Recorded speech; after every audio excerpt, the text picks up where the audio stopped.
Hello friends, welcome back to target TGT home science. मैं विनीता वर्मा आप लोगों का स्वागत करती हूँ। कैसे हैं सभी लोग? आई होप अच्छे होंगे और जो है आप लोगों की स्टडी बहुत ही अच्छी चल रही होगी।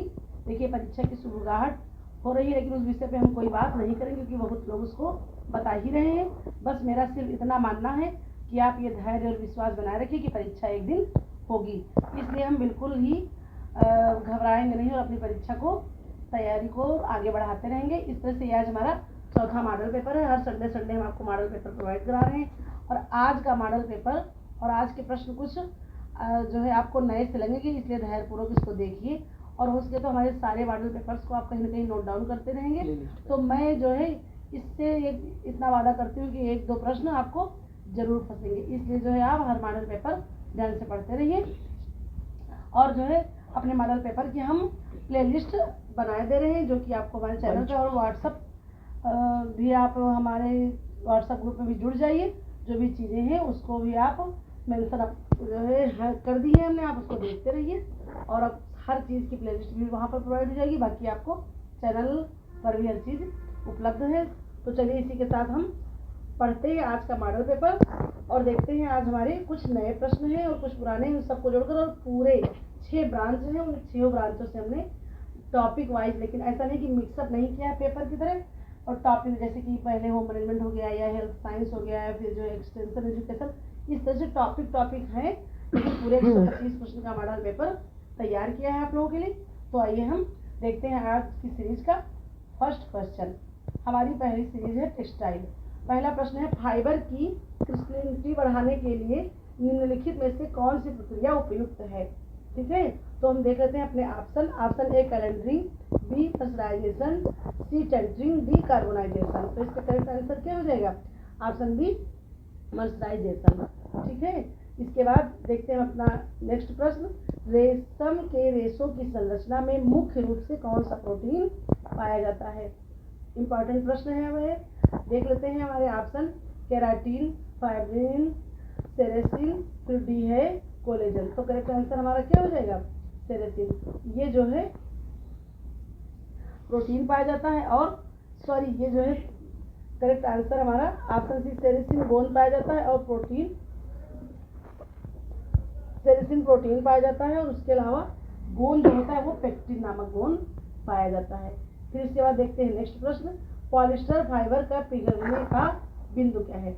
देखिए, आज इसलिए जो है रेसे से हम थोड़ा आगे बढ़े हैं और उसमें से एक आध प्रश्नों को जोड़ दिया है। देख लेते हैं पॉलिस्टर फाइबर जो पिघलने का बिंदु है क्या है। ऑप्शन हमारे हैं 250 degree Celsius, 260 degree Celsius, 280 degree Celsius, फिर है 300 डिग्री सेल्सियस। तो correct answer is option B 260 degree Celsius. ठीक है ना। फिर बढ़ते हैं आगे। नेक्स्ट प्रश्न है, वेट प्रोसेसिंग के दौरान निम्नलिखित में से किस रसायन का उपयोग किया जाता है? ऑप्शन हमारे हैं सोडियम हाइड्रोक्साइड, बी है सल्फर डाइऑक्साइड, सी है अमोनिया, डी है क्लोरीन। तो करेक्ट आंसर हमारा क्या हो जाएगा? Option A sodium hydroxide. फिर देखते हैं नेक्स्ट प्रश्न। कॉटन फाइबर की एलोगेशन क्षमता कितनी होती है? हम देख लेते हैं अपने ऑप्शन। 510%, 812%, 1015%, फिर है 1520%। तो करेक्ट आंसर हमारा क्या हो जाएगा? Option A 510%। फिर इसके बाद देखते हैं नेक्स्ट प्रश्न। निम्नलिखित में से कौन सा फाइबर थर्मोप्लास्टिक नहीं है? तो हम देख लेते हैं हमारे ऑप्शन। नायलॉन, पॉलिस्टर, रेशम, एक्रिलिक। तो correct answer the option C रेशम, क्योंकि ये जो है हमारा प्राकृतिक रेशा है और अन्य सारे हमारे रासायनिक रेशे हैं। नेक्स्ट देख लेते हैं, कपास के रेशे में अधिकतम कौन सा सेलुलोज अंश पाया जाता है? यानी कि आप इतना तो जानते हैं कि कपास के रेशे में सेलुलोज पाया जाता है और 90% सेलुलोज पाया जाता है। कहीं कहीं आपको 91 भी मिल जाएगा। तो और लेकिन उस जो सेलुलोज है वो कौन सा है? तो हम देख लेते हैं अपने ऑप्शन। ऑप्शन है अल्फा सेलुलोज, फिर है बी ऑप्शन बीटा सेलुलोज, सी है गामा सेलुलोज, डी है डेल्टा सेलुलोज। तो correct answer is the option A alpha cellulose. फिर देख लेते हैं अपना नेक्स्ट प्रश्न। कपड़ों में आग रोकने वाली क्षमता को बढ़ाने के लिए निम्नलिखित में से किस रसायन का उपयोग किया जाता है? ऑप्शन अपने देख लेते हैं। एंटीऑक्सीडेंट, फिर है फ्लेम रिटार्डेंट, फिर है सी ब्लीचिंग एजेंट, फिर सी है डी है मर्सराइजेशन एजेंट। तो correct answer is the D flame retardant. फिर इसके बाद देख लेते हैं नेक्स्ट क्वेश्चन, निम्नलिखित में से किस रेशे को बनाने में ग्लूकोज का उपयोग किया जाता है। सेलुलोज तो पढ़ा था, ग्लूकोज देख लेते हैं। हमारा ऑप्शन है नायलॉन, रेयान, एक्रिलिक, फिर पॉलिस्टर। तो correct answer is B rayon. इसी के साथ बढ़ते हैं नेक्स्ट क्वेश्चन, पॉलिस्टर के उत्पादन में प्रमुख जो भी हमारा रसायन है प्रयोग किया जाता है वो कौन सा है, उसको देख लेते हैं हम।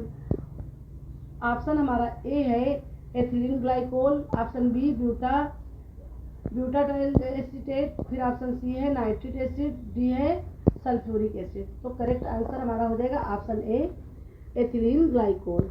इसके साथ बढ़ते हैं हम नेक्स्ट प्रश्न की तरफ। आज की पेज का है 11 नंबर, सैटिन बुनाई में कौन सा गुण होता है। सैटिन और सैटिन ये जो है आप बिल्कुल भी एक जैसी होती हैं, तो इसलिए इसका इंग्लिश वर्जन देख लीजिएगा जो स्पेलिंग, तो उससे आपका गलत नहीं होगा। आप जो है हमारा ए लचीला, बी मोटा, सी चमकदार, डी हल्का।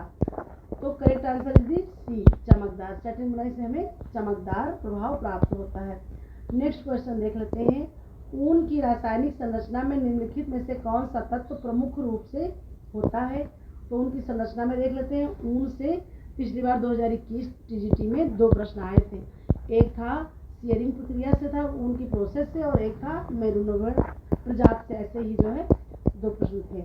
इसलिए हम जो है जितने भी हमारे रेशे हैं प्राकृतिक, कृत्रिम, रासायनिक जो भी हैं और जो कि जैसे भी हैं उनको हम बिल्कुल जो है डीपली पढ़ेंगे ताकि कुछ छूटने ना पाए। तो ऑप्शन देख लेते हैं, nitrogen, B carbon, C sulphur, D oxygen. Correct answer is sulphur जो है हो जाएगा सी सल्फर। और ये भी जान लेते हैं कि सल्फर कितने प्रतिशत पाया जाता है। तो ऊन में सल्फर 4% पाया जाता है। देखिए यहाँ पर हम लिखे दे रहे हैं 4% पाया जाता है। फिर इसके बाद देख लेते हैं नेक्स्ट प्रश्न, किस प्रकार की, भाई ऐसे भी तो हो सकता है कि प्रतिशत की मात्रा बताइए, तो इसलिए 4% आप लिख लीजिएगा कहीं ना कहीं। किस प्रकार की बुनाई से कपड़ा अधिक खिंचाव और लचीलेपन वाला बनता है। हम अपने ऑप्शन देख लेते हैं, ऑप्शन ए ट्विल बुनाई, बी सैटिन बुनाई, सी नेट बुनाई, डी प्लेन बुनाई। तो correct answer is the option C net बुनाई।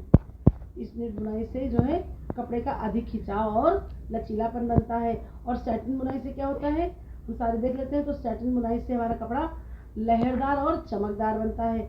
ट्विल बुनाई से कपड़े पर तिरछा प्रभाव आता है, जैसे डेनिम के जो भी कपड़े हो गए, जीन्स पैंट वगैरह, तो इससे तिरछा प्रभाव होता है और बहुत ही मजबूत बुनाई होती है। सैटिन चमकदार होती है। नेट बुनाई से कपड़े में खिंचाव और लचीलापन आता है। प्लेन बुनाई तो मान लीजिए प्रमुख हाई है पूरी बुनाई की। फिर इसके बाद देख लेते हैं नेक्स्ट क्वेश्चन, फाइबर में रासायनिक यौगिकों की सहायता से स्थायित्व बढ़ाने की प्रक्रिया को क्या कहा जाता है। हम देख लेते हैं अपने ऑप्शन। ऑप्शन ए हमारा है कोटिंग, बी है स्कोरिंग, सी है फिनिशिंग, डी है tentering. Correct answer is C finishing. इसके साथ ही बढ़ते हैं नेक्स्ट क्वेश्चन की ओर। हमारा प्रश्न है, निम्नलिखित में से कौन सा रंगाई प्रक्रिया के दौरान फाइबर के साथ रासायनिक प्रक्रिया करता है। तो कौन सा रासायनिक प्रक्रिया करता है प्रक्रिया, तो देख लेते हैं। ऑप्शन ए है हमारा acid dye, B basic dye, C reactive dye, D vat dye. Correct answer is option C reactive dye. फिर इसके बाद देखते हैं नेक्स्ट प्रश्न, एक्रिलिक फाइबर के प्रमुख गुणों में कौन सा है, या कह सकते हैं कि एक्रिलिक फाइबर में जो है गुण जो पाए जाते हैं उसमें प्रमुख गुण क्या है। ऑप्शन ए जलरोधक, ऑप्शन बी नमी अवशोषण, ऑप्शन सी मृदुता, ऑप्शन डी लोच। Correct answer is option C मृदुता। फिर मृदुता मतलब मुलायम और जो है नर्म, उसका कोमल भाव, टेक्सचर, जिसको हम छुएंगे तो जो टेक्सचर होगा वो जो है यही होगा। फिर इसके बाद देख लेते हैं नेक्स्ट क्वेश्चन, कपास में गिन माप की इकाई किसे दर्शाती है, ठीक है ना। तो देख लेते हैं ऑप्शन ए है हमारा रेशों की लंबाई, बी है रेशों की मोटाई, सी है रेशों की संख्यात्मक गणना, डी है रेशों की गुणवत्ता। Correct answer is the option B रेशों की मोटाई। फिर इसके बाद देख लेते हैं नेक्स्ट प्रश्न, सिल्क की किस प्रक्रिया में कोकून से फाइबर निकलता है, ठीक है। फिर देख लेते हैं हम ऑप्शन ए डिगमिंग, ये बहुत ही इंपॉर्टेंट क्वेश्चन है। फिर बी है फ्लैटिंग, फिर सी है रीलिंग, फिर डी है डाइंग। तो correct answer is the option C reeling. जब रीलिंग प्रक्रिया होती है तब क्या होता है, कोकून जो है फाइबर से बाहर निकल जाता है। और ये कीड़े की जो 4 प्रोसेस होते हैं आपने पढ़ा ही होगा, अंडा, लार्वा, प्यूपा और कीड़ा। और ये जो है सिल्क जो एक कीड़ा होता है, इसका नाम क्या है वैज्ञानिक, तो बॉम्बेक्स मूरी नाम है। और ये सहतूत के पेड़ पर पाला जाता है। सहतूत की पत्तियों को ये कीड़ा खाता है। इसी के साथ ये अपने 4 चरण में बड़ा होता है। फिर हमको ये रेशम प्राप्त होता है, रेशम का रेशा। 4 प्रक्रिया हम आपसे बताए दे रहे हैं, अंडा, प्यूपा, लार्वा और कीड़ा। इस तरह से हमारे चारों प्रोसेस हैं, ठीक है ना। तो चलिए देखते हैं हम अगला प्रश्न, निम्नलिखित में से कौन सा रेशम का प्रकार नहीं है। तो देखिए रेशम के प्रकार कौन से नहीं है। जब आपको रेशम के प्रकार मालूम होंगे तो आप आंसर कर लेंगे आसानी से। मुलबरी भी प्रकार है, तसर भी प्रकार है, एरी भी प्रकार है। तो लिनन एक अपना अलग वनस्पतिक जगत का रेशा है, तो इसलिए correct answer is D. Next question देख लेते हैं, पीच फिनिशिंग किस प्रकार के कपड़े पर की जाती है। ऑप्शन ए ऊनी कपड़ा, ऑप्शन बी सिल्क कपड़ा, ऑप्शन सी सिंथेटिक कपड़ा, ऑप्शन डी कॉटन कपड़ा। तो देखिए पीच फिनिशिंग किस पर दी जाती है, तो correct answer is the option C synthetic कपड़ा। इस पर हम करते हैं पीच फिनिशिंग। फिर इस तरह से हमारा ये कौन सा टॉपिक खत्म होता है, टेक्सटाइल का। आ जाते हैं हम अपने नेक्स्ट टॉपिक की ओर। नेक्स्ट टॉपिक हमारा है होम मैनेजमेंट। होम मैनेजमेंट जो कि प्राण है आपके मॉडल पेपर का और पूरे पेपर, क्योंकि सबसे ज़्यादा जो है प्रश्न मॉडल जो है आप देख लेंगे तो होम मैनेजमेंट से मिलते हैं। और उसके बाद हमारा आता है हेल्थ साइंस और एक्सटेंशन एजुकेशन। तो इस तरह से हम बढ़ते हैं अपने नेक्स्ट टॉपिक की ओर। अगले टॉपिक का हमारा प्रश्न है पहला, गृह प्रबंधन के समय का प्रबंधन किस सिद्धांत पर आधारित होता है। ऑप्शन ए प्राथमिकता सिद्धांत, बी सामंजस्य सिद्धांत, सी विकेंद्रीकरण सिद्धांत, डी समय संवेदी सिद्धांत। Correct answer is the option ए प्राथमिकता का सिद्धांत। ये हम देख लेते हैं कि गृह प्रबंधन में समय का प्रबंधन में क्या होता है, प्राथमिकता का सिद्धांत पर ही यह आधारित होता है। नेक्स्ट क्वेश्चन, प्रबंधन चक्र में कौन सा चरण सबसे अधिक महत्वपूर्ण माना जाता है। तो देखिए प्रबंधन के हमारे चरण आप लोग जानते ही हैं कि 4 चरण भी बताए गए हैं और 3 चरण भी बताए गए हैं। तो 3 चरण हमारे कौन कौन से, आयोजन, नियंत्रण व मूल्यांकन। और जो है नितिन डार्सी ने भी क्या बताया, 4 चरण बताया, आयोजन, नियोजन, नियंत्रण फिर मूल्यांकन। तो कंफ्यूजन आयोजन और नियोजन में जो है बहुत सारे लोग कंफ्यूज होते हैं। तो आयोजन का मतलब होता है किसी चीज़ को हम प्लानिंग करना, प्रोसेस फिर आ जाता है। तो इस तरह से हम तीनों चरणों को देखेंगे। तो इसलिए सबसे अधिक महत्वपूर्ण कौन सा चरण हो जाएगा, तो करेक्ट आंसर इज डी मूल्यांकन। फिर इसके बाद देख लेते हैं नेक्स्ट क्वेश्चन, कार्यभार संतुलन में सबसे अधिक चुनौती कौन सी मानी जाती है। तो देखिए चुनौती मतलब कि हम क्या चुनौती है जो सबसे ज़्यादा हमको इरिटेट करती है। तो देख लेते हैं, ऑप्शन ए है हमारा शारीरिक थकान, बी मानसिक थकान, सी समय की कमी, डी संसाधनों की अनुपलब्धता। तो इस तरह से हम देखेंगे सबसे कठिन चुनौती कब होती है हमारे लिए। अब ऐसा है कि शारीरिक थकान हो जाएगा, तो अगर यह संसाधनों की उपलब्धता, तो यह चीज़ हम ध्यान करके देखेंगे। Correct answer is the B मानसिक दबाव। जब मानसिक दबाव होता है तो ये हमारे लिए सबसे बड़ी चुनौती होती है। इसमें हमको अपने आप को संतुलित करना होता है, ठीक है ना। इस तरह से बढ़ते हैं हम आगे। गृह प्रबंधन में कौन सा नियम कम से कम प्रयास से अधिकतम परिणाम प्राप्त करना दर्शाता है, यानी कि किसने ऐसा सिद्धांत दिया है, कौन सा, तो देख लेते हैं हम। ऑप्शन ए लेविट्स नियम, बी है प्रेटो सिद्धांत, सी है 20 और 80 का नियम, डी है अर्थशास्त्र का नियम। तो correct answer is B Preto सिद्धांत। ये सिद्धांत क्या करता है, हमको कम से कम प्रयास में अधिकतम से अधिकतम परिणाम को पहुंचाने में मदद करता है। फिर देखते हैं इसी के साथ नेक्स्ट क्वेश्चन, गृह प्रबंध में परिवार के संसाधनों का उपयोग करते समय कौन सी विधि सबसे प्रभावशाली होती है। तो जो हम संसाधनों का उपयोग करते हैं, रिसोर्स का, तो देखते हैं क्या हम करते हैं। ऑप्शन हमारा है खर्च का रिकॉर्ड करना, फिर बी है वित्तीय योजना बनाना, सी है जरूरतों को प्राथमिकता देना, डी है सभी विकल्प सही। तो देखिए जब हम क्या करेंगे, सब जो है संसाधनों का उपयोग करते समय जब हम क्या करेंगे, कोई चीज़ बना रहे हैं तो हम हर चीज़ देखेंगे इसमें, इसलिए भाई खर्च का रिकॉर्ड देखेंगे, वित्तीय योजना बना लेंगे, अपनी मनी मैनेजमेंट हम कर लेंगे, फिर जो भी प्राथमिक आवश्यकताएं हैं उनको पहले रखेंगे। तो इस तरह से हमारे सारे विकल्प हो जाते हैं सही। से correct answer is D. Next question, किसी कार्य को निर्धारित समय में पूरा करने के लिए किस प्रकार का प्रबंधन महत्वपूर्ण है। तो जब निर्धारित समय में हमें किसी कार्य को पूरा करना है तो हमारा ऑप्शन क्या हो जाएगा, ए है पूंजी प्रबंधन, बी है मानव संसाधन प्रबंधन, सी है समय प्रबंधन, डी है ऊर्जा प्रबंधन। तो correct answer is the option C, समय प्रबंधन। यानी कि टाइम मैनेजमेंट हम अच्छा करेंगे तभी हमारा निर्धारित समय में कार्य पूर्ण हो जाएगा। नेक्स्ट क्वेश्चन हमारा है पारी योजना यानी कि शिफ्ट प्लानिंग किस कार्य के लिए सबसे उपयुक्त होती है। ऑप्शन ए घरेलू कार्य, ऑप्शन बी कार्यालयीय कार्य, ऑप्शन सी कारखानों का उत्पादन, डी खाद्य प्रबंधन। तो इसलिए करेक्ट आंसर क्या हो जाएगा, ऑप्शन सी कारखानों का उत्पादन। ये जो पारी योजना है ये हमारे कारखानों के उत्पादन से रिलेट है।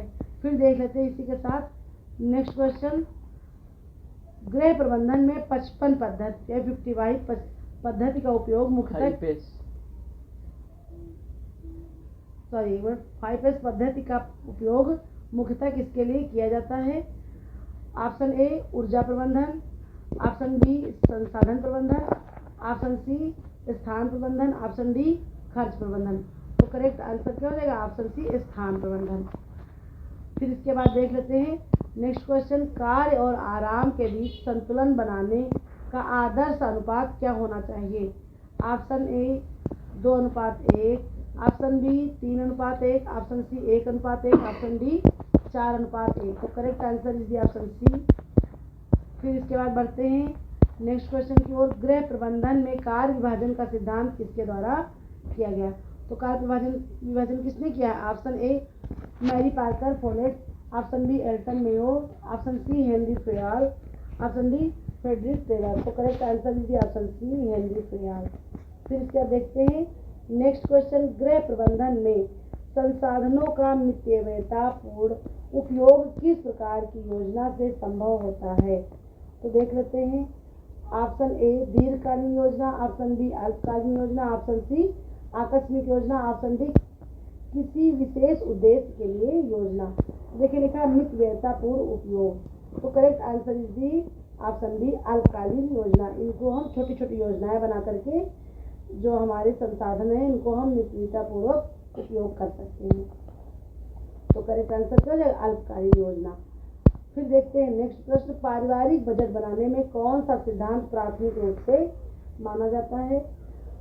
ऑप्शन ए खर्च के अनुसार आय का निर्धारण, ऑप्शन बी आय के अनुसार खर्च का नियमन, ऑप्शन सी आवश्यकताओं के अनुसार बचत, ऑप्शन डी अल्पकालीन फंड का निर्माण। करेक्ट आंसर हो जाएगा हमारा ऑप्शन बी आय के अनुसार खर्च का नियमन। ये सिद्धांत हम जब बनाएंगे तो एक सफल बजट बनाने में हम कामयाब हो जाएंगे। और बजट जानते हैं ये जर्मन के अर्थशास्त्री थे डॉक्टर एंजिल, इन्होंने दिया था ये सिद्धांत बजट का। और लेकिन देखिए इनका कम मतलब पास इसलिए नहीं हुआ ज़्यादा क्योंकि इन्होंने क्या किया था, बचत का प्रावधान नहीं किया था अपने उसमें, इसलिए। लेकिन जो है इन्होंने बाकी और हर चीज़ का क्लासिफिकेशन अलग अलग बहुत अच्छे ढंग से किया। और ये टॉपिक इम्पॉर्टेंट है और हमने अपने शॉर्ट्स वीडियो में भी और थ्योरी में भी बजट के बारे में पूरा पढ़ाया हुआ है। आज ये बहुत ही इम्पॉर्टेंट टॉपिक है, इसलिए आप लोग इसको कहीं स्टार मार्क कर लीजिए और पूरा कायदे से आप डीपली इसको पढ़ लीजिएगा।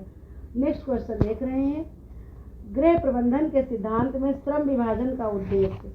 ऑप्शन ए दक्षता में वृद्धि, ऑप्शन बी समय की बचत, ऑप्शन सी आर्थिक बचत, ऑप्शन डी सभी विकल्प सही हैं। तो ये तो बहुत ही ईजी है कि श्रम विभाजन हम किस प्रकार से करेंगे, जब सारी चीज़ें हमारे पास होंगी, हमारे अनुकूल होंगी, यानी कि दक्षता में वृद्धि, समय की बचत, आर्थिक बचत, ये सब चीज़ें जब हम करेंगे तो हमारा श्रम विभाजन का उद्देश्य पूर्ण होगा। इसलिए correct answer is the option D.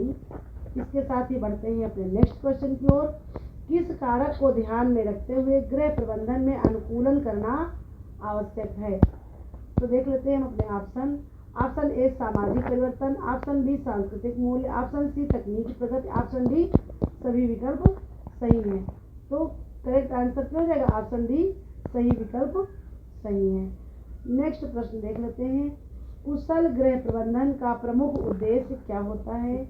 जो भी कुशल गृह प्रबंधन है उसका प्रमुख उद्देश्य क्या होगा, तो हम देख लेते हैं। ऑप्शन ए हमारा है संसाधनों का अधिकतम उपयोग, ऑप्शन बी आरामदायक जीवन शैली, ऑप्शन सी भविष्य के लिए योजना,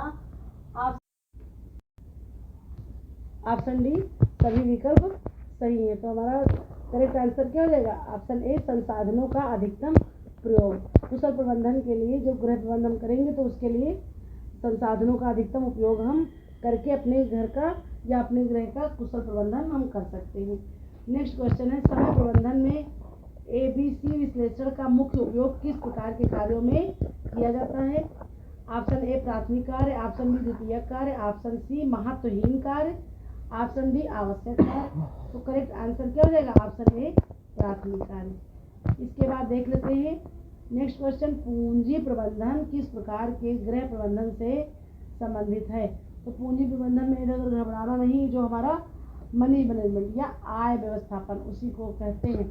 तो ऑप्शन ए हो जाएगा आर्थिक प्रबंधन, बी समय प्रबंधन, सी ऊर्जा प्रबंधन, डी मानव संसाधन प्रबंधन। तो देखिए आर्थिक प्रबंधन, आर्थिक तो यानी कि पैसे रुपए पैसे से लेन देन, इसलिए correct answer is a. Next प्रश्न देख लेते हैं, किस सिद्धांत के तहत परिवार के प्रत्येक सदस्य की भागीदारी गृह प्रबंधन में अनिवार्य मानी जाती है।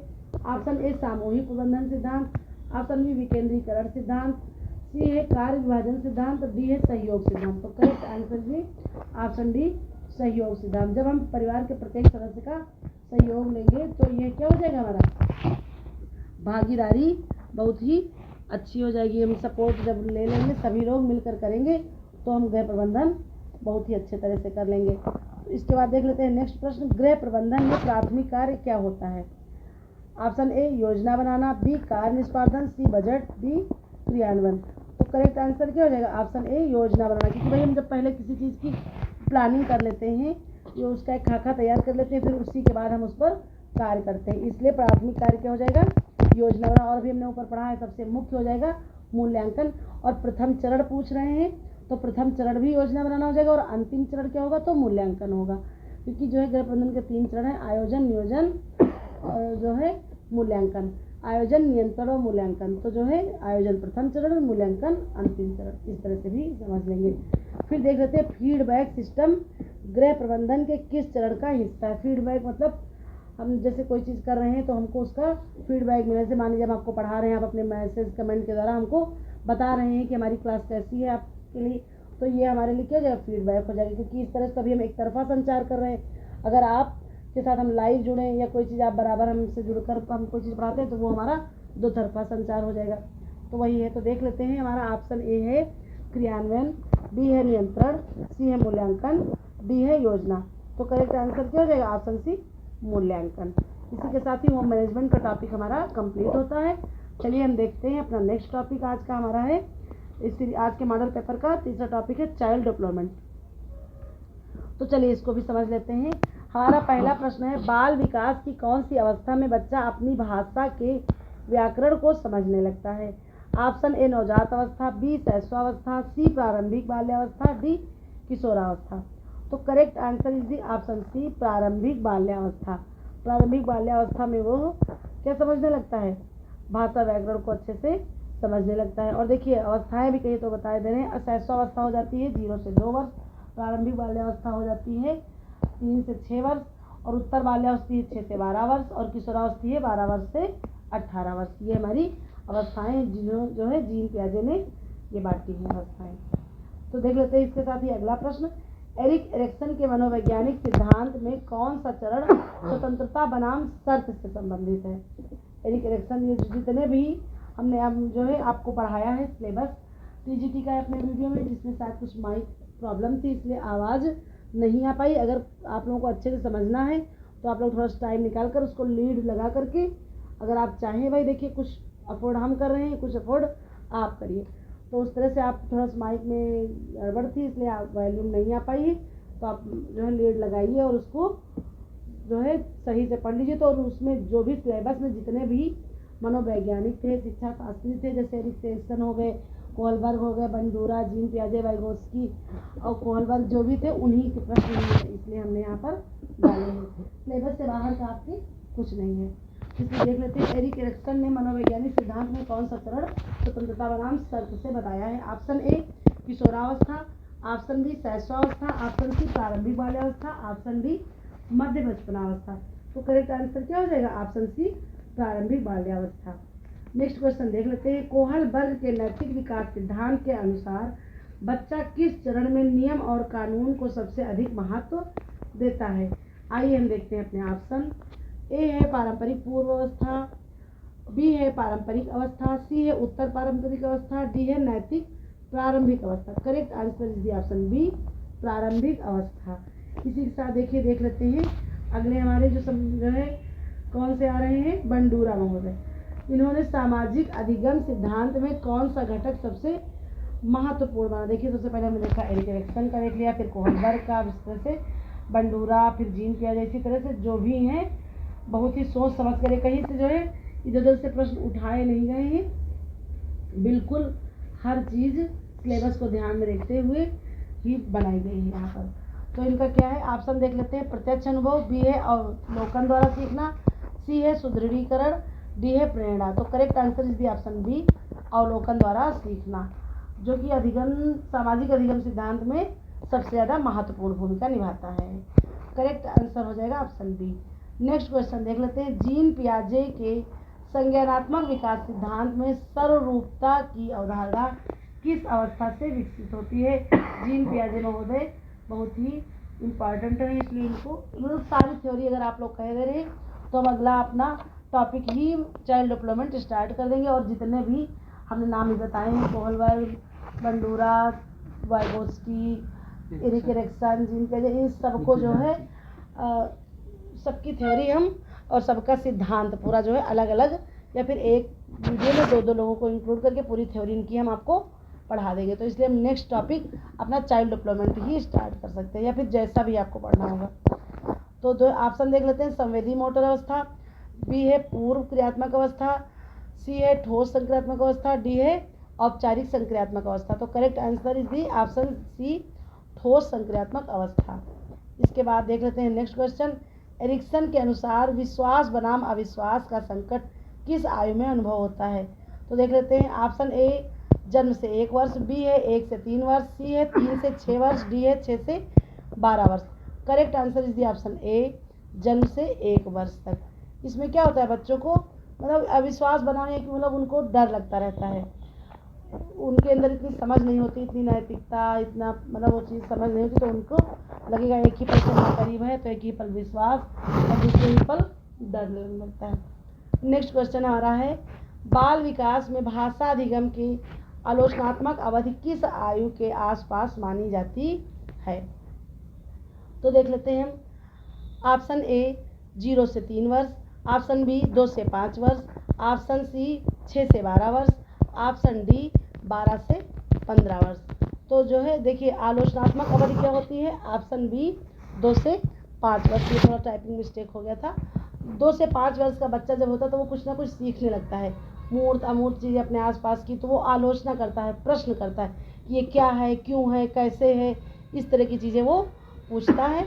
इसलिए ये करेक्ट आंसर जो है आप इसको सही देख लीजिएगा। हम फिर से आपको बोले थे ना, 0 से 3 वर्ष, 2 से 5 वर्ष, 6 से 12 वर्ष, 12 से 15 वर्ष। तो correct answer is option B 2 से 5 वर्ष। नेक्स्ट क्वेश्चन देख रहे हैं, बाल विकास में कौन सा सिद्धांत प्राकृतिक चयन को समझाने में मदद करता है? करेक्ट हम देख लेते हैं, नहीं सॉरी ऑप्शन देख लेते हैं, विकासात्मक सिद्धांत, बी है संज्ञानात्मक सिद्धांत, सी है व्यवहारवादी सिद्धांत, डी है सामाजिक अधिगम सिद्धांत। तो करेक्ट आंसर क्या हो जाएगा? ऑप्शन ए विकासात्मक सिद्धांत। फिर देख लेते हैं नेक्स्ट क्वेश्चन, मनोवैज्ञानिक थॉर्नडाइक ने अपने सिद्धांत में अभ्यास के नियम का क्या महत्व बताया है? ऑप्शन ए विकास की गति, ऑप्शन बी अधिगम की स्थायित्वता, ऑप्शन सी अवलोकन का महत्व, ऑप्शन डी नैतिकता का विकास। तो correct answer is the option B अधिगम का सिद्धांत। देखिए थॉर्नडाइक ने अधिगम के जो है 3 नियम भी बताए हैं, तत्परता का नियम, प्रभाव का नियम और अभ्यास का नियम। ये 3 नियम इन्होंने मुख्यतः बताए हैं और इनकी थ्योरी एसआर थ्योरी के नाम से जानी जाती है। और जो है ये थार्नडाइक महोदय ने जो नियम बताए हैं बहुत ही सीखने में प्रभावकारी हैं और इन्होंने बिल्ली पर, अपने थार्नडाइक ने बिल्ली पर प्रयोग भी किया था। सीखने के प्रमुख नियम 3 और गौड़ नियम 5 बताए हैं थार्नडाइक ने। फिर इसके बाद देख लेते हैं नेक्स्ट क्वेश्चन, बाल विकास में आत्मसंवेदन किस अवस्था में सबसे अधिक विकसित होता है? ऑप्शन है हमारे किशोरावस्था, बी है शैशवावस्था, सी है प्रारंभिक अवस्था, डी है मध्य बचपनावस्था। तो correct answer is the option ए किशोरावस्था। इसमें क्या होता है, बच्चा मतलब वो युवा हो जाता है तो जो है वो संवेदनशील रहता है। इसके बाद देख लेते हैं नेक्स्ट प्रश्न, बाल्यावस्था के दौरान जेंडर आइडेंटिटी विकसित होने की सामान्य आयु क्या होती है? ऑप्शन हम देख ले रहे हैं, ए है 2 से 3 वर्ष, बी है 4 से 5 वर्ष। इसको आप 23 वर्ष 45 वर्ष मत समझ लीजिएगा, टाइपिंग में कुछ थोड़ा सा मिस्टेक हो गया, लेकिन फिर भी हम हर तरह से मौजूद, मान लीजिए हमारे पास पेपर ही आ जाए और ऐसे ही ऑप्शन हो जाएंगे तो क्या हम कंफ्यूज हो जाएंगे? बिल्कुल भी कंफ्यूज नहीं होंगे। तो हमें वहाँ पर अपने दिमाग का प्रयोग करना होगा, है ना। प्रेजेंट ऑफ माइंड हमारा कितना काम करता है। तो इसलिए देखिए हम लिखे दे रहे हैं अलग अलग, 2 से 3 वर्ष, 4 से 5 वर्ष, 6 से 7 वर्ष, 8 से 9 वर्ष। तो करेक्ट आंसर क्या हो जाएगा? 4 से 5 वर्ष, इसलिए करेक्ट आंसर इज बी। फिर देख लेते हैं नेक्स्ट प्रश्न, बच्चों के लिए सांकेतिक खेल किस प्रकार के विकास को प्रेरित करता है? ऑप्शन ए संज्ञानात्मक विकास, बी नैतिक विकास, सी शारीरिक विकास, डी भाषाई विकास। तो correct answer is the option ए संज्ञानात्मक विकास, है ना। संज्ञानात्मक विकास जो है ना सांकेतिक खेलों को जो है और अन्य चीज़ों के लिए भी प्रेरित करता है। नेक्स्ट क्वेश्चन, बाल विकास में स्कैफोल्डिंग, यानी स्कैफोल्डिंग का मतलब आप लोग समझ रहे हैं, इसको कहते हैं एक ढांचा। जैसे छत पड़ती, स्लेब पड़ती तो बल्ली और पटरों से ढांचा लगाया जाता है तो ताकि उसको सहारा मिल सके। तो जो ये और ये दिया किसने है? तो ये एरिक एरिक्सन सॉरी वाइगोत्स्की का सिद्धांत है ये। देखिए अच्छा ऑप्शन भी वही है, ऑप्शन ए अवधारणा का सिद्धांत किससे संबंधित है? तो स्कैफोल्डिंग वाइगोत्स्की का सामाजिक सांस्कृतिक सिद्धांत, बी पियाजे का संज्ञानात्मक सिद्धांत, सी फ्रायड का मनोविश्लेषणात्मक सिद्धांत, डी बंडूरा का सामाजिक अधिगम सिद्धांत। तो correct answer is the option A Vygotsky का सामाजिक सांस्कृतिक सिद्धांत, है ना। इसको ढांचा, स्कैफोल्डिंग, सागर, इस तरह से चीज़ें BASE बेस जो है हमारा मजबूत होना, ये चीज़ें इसमें आ जाती हैं। फिर देख लेते हैं नेक्स्ट क्वेश्चन, बाल विकास में थ्योरी ऑफ माइंड किस विकासात्मक क्षमता से जुड़ी है? ऑप्शन हमारे तार्किक तर्क, सामाजिक समझ, नैतिकता का विकास, शारीरिक विकास। तो करेक्ट आंसर हो जाएगा ऑप्शन बी सामाजिक विकास। एक मिनट, हमारा अगला प्रश्न है, बाल मनोवैज्ञानिक में किस मनोवैज्ञानिक ने बच्चों के नैतिक विकास को 6 चरणों में बांटा है? ऑप्शन हमारे हैं कोहलबर्ग, बी पियाजे, सी बंडूरा, डी वाइगोत्स्की। तो correct answer is the option A Kohlberg. Kohlberg ने नैतिक विकास को 6 भागों में, 6 चरणों में बांटा है। नेक्स्ट क्वेश्चन देख लेते हैं, बाल विकास के दौरान एगोसेंट्रिज्म किस अवस्था में प्रमुख होता है? ऑप्शन देख लेते हैं, ए है संवेदी मोटर अवस्था, बी है पूर्व संक्रियात्मक अवस्था, सी है ठोस संक्रियात्मक अवस्था, डी है औपचारिक अवस्था। तो हमारा करेक्ट आंसर क्या हो जाएगा? ऑप्शन बी पूर्व संक्रियात्मक अवस्था। इसके साथ ही देख लेते हैं हम अगला प्रश्न, पियाजे के अनुसार आकर्षक वस्त्र की धारणा किस संज्ञानात्मक कौशल का उदाहरण है? ऑप्शन है ए रूपांतरण, बी अभ्यस्तता, सी समायोजन, डी तार्किक संक्रियाएं। तो करेक्ट आंसर क्या हो जाएगा? ऑप्शन सी समायोजन। फिर देख लेते हैं अगला प्रश्न, किस मनोवैज्ञानिक ने संवेदनात्मक मोटर अवस्था में बच्चों के विकास को समझाया है? संवेदनात्मक मोटर अवस्था मतलब संवेदी अवस्था, संवेदी आमक अवस्था, ये सारी चीज़ें आती हैं। संवेदी मोटर अवस्था ऐसे आप समझेंगे। ऑप्शन है सिगमंड फ्रायड, बी है अल्बर्ट बंडूरा, सी है जीन पियाजे, डी है लॉरेंस कोहलबर्ग। तो correct answer is the option C Jean पियाजे। जीन पियाजे ने ही इन सारी अवस्थाओं को बांटा है। सिगमंड फ्रायड ने लैंगिक अवस्था को बांटा है, अल्बर्ट बंडूरा ने भी इनका अपना अलग सिद्धांत है, लॉरेंस कोहलबर्ग ने नैतिक विकास को बताया है। फिर इसके बाद देख लेते हैं अगला प्रश्न, फ्रायड के मनोविश्लेषणात्मक सिद्धांत में कौन सी अवस्था यौन विकास में संबंधित होती है? ऑप्शन ए मुखगामी अवस्था, बी गुदागामी अवस्था, सी लिंग अवस्था, डी लैंगिक अवस्था। तो करेक्ट आंसर क्या हो जाएगा? ऑप्शन सी लिंग अवस्था।